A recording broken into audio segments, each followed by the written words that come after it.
ஆண்டவர் விட்டு பார்க்குறாரு, என்னதான் பண்ணுறாங்க அப்படின்னு விட்டு பார்க்குறாரு. சில சூழ்நிலைகள்லாம் ஆண்டவர் நம்மளை விட்டு பார்ப்பார். அது கை விட்டு பார்க்கறது இல்லை, பக்கத்திலேயே இருந்து விட்டு பார்க்கறது. அவர்களுக்கு என்னன்னா, விசுவாசத்தில் இவர்கள் இதை எப்படி மேற்கொள்வார்கள்? அங்கே கடலும் காற்றும் பயங்கரமாக அடிக்கிறது. இந்த சூழ்நிலையில் என்ன செய்வதுன்னு தெரியலை.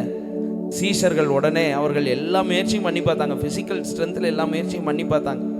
அதுக்கடுத்து கர்த்தர் இடத்துல வந்து சொல்கிறாங்க, இயேசுவின் இடத்துல சொல்கிறாங்க, நாங்கள் மடிந்து போகிறோம், உமக்கு கவலை இல்லையா?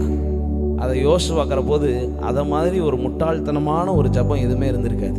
சில நேரத்தில் நம்மளுக்கும் சில கேள்விகள் அப்படி வரலாம். நான் ஆண்டவரே அடி எடுத்து வச்சுட்டேன், இனிமேல் என்ன பண்ணேன்?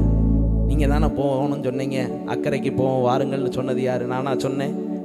நீர் சொன்னீர், அதனால நான் வெதரை கூட பார்க்கல, என் அனுபவத்தை பார்க்கல, நீங்கள் சொன்னீங்கன்னு வந்துட்டேன்.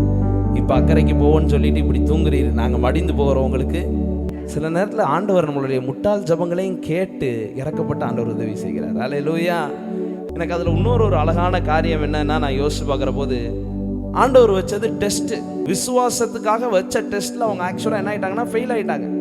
ஆண்டவர் எழும்பி நின்று கடலும் காற்றும் அடிக்கிறப்ப நீ பட்டாதான்டா உனக்கு தெரியும். அங்கேயே வச்சு சிலருக்கு நம்மளுக்கு எப்படின்னா, யாராவது விழுந்துட்டாங்க இல்லை ஏதோ ஒன்று ஆகிப்போச்சுன்னா அந்த சூழ்நிலையில் வச்சே கரெக்ஷன் பண்ணுவோம். அப்படின்னா தான் என்ன ஆகும்னா உரைக்கும் அப்படின்னு. அங்கேயே வச்சு கரெக்ஷன் பண்ணுறது, அங்கேயே வச்சு சொல்கிறது. ஆண்டவர் அங்கேயே வச்சு இங்கே உங்கள் விசுவாசம் எங்கே, அது இப்படி அப்படின்லாம் சொல்லலை. ஆண்டவர் அவங்களுடைய இருதயத்தை உணர்ந்த, அவங்க எந்த நிலைமையில் அவங்க கேட்குறாங்க, இந்த அறிவில்லாத ஜெபம் கூட எந்த இருதயத்திலேருந்து வருதுன்னு பார்த்துட்டு உடனே எழும்பி சூழ்நிலைகளை மாற்றுகிறார், காற்றையும் கடலையும் அடக்குகிறார், அதுக்கு அடுத்து கற்றுக் கொடுக்கிறார். அல்லேலூயா. எவ்வளவு நல்ல ஆண்டவர் பாருங்களேன். He is a loving father. நல்ல தகப்பனாய் உள்ளார், என் நினைவெல்லாம் அவர் அறிவார். காக்கின்றவர், உருவாக்கின்றவர், தோள் மீது சுமக்கின்றவர்,